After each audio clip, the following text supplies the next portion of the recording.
Okay, now let me show how to assemble the product A085. First, place the connecting plate in the slot.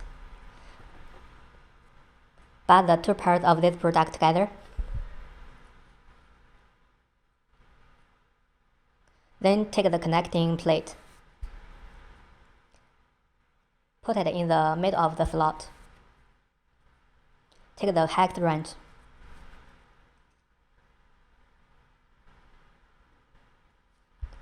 And the set screw.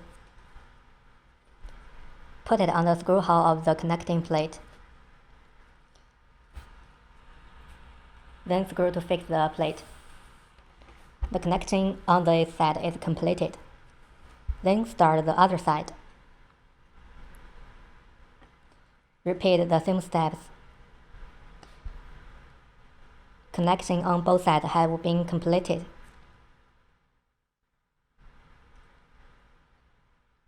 Now the product is assembled.